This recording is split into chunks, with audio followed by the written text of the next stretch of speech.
سنبولکان کتابی تازه ایجادی علی محمد مرادی شاعر و روزنامه‌نگار تاجیک میباشد. او مؤلف کتاب‌های دست‌نهال، ناز نوروز، چراغ روزادار، راه روح، خیرباد بهار، ماه خسرو بوده.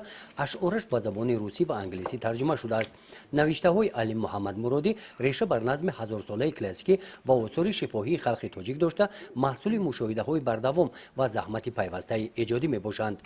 این نه کسب نه شغل. این چی بگم؟ این کس نیست. شاعری کس نیست. شاعری داد خدا. علی محمد مرادی از سال 1993 این جانب در ناحیه به نام میر سعید علی حمدانی زندگی دارد.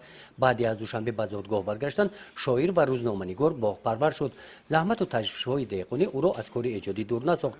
میگوید که کار دهقانی برایش ابراز و تصویرهای تازه دادند. با قلم و کلند بهر زیبایی و آبادی دیار زحمت میکشد. حضورم شعر مدام هیچ وقت من مثلا موضوع معین شعر نمی‌نویسم. من چیزی که درد دلم اومد و مثلا همون خودش ما را میگه که بنویسم، میگه من مینویسم. خیلی معین موضوع معین ما ایجاد نمیکنه. علی محمد مرادی عضو اتفاق نویسندگان تاجیکستان دارنده جایزه ادبی به نام میرزا ترسونزاده سال 1987 و جایزه به نام شمس‌الدین شاهین سال 2005 میباشد. در سن 75 سالگی استاد به نوشتن کتاب‌های تازه نظمی و نثری و خاطره‌ها مشغول هستند. گزارش خواجه نظریف خدای نظر ظهورов از ناحیه به نام میر سعید علی حمدانی برای برنامه اطلاعاتی نوید.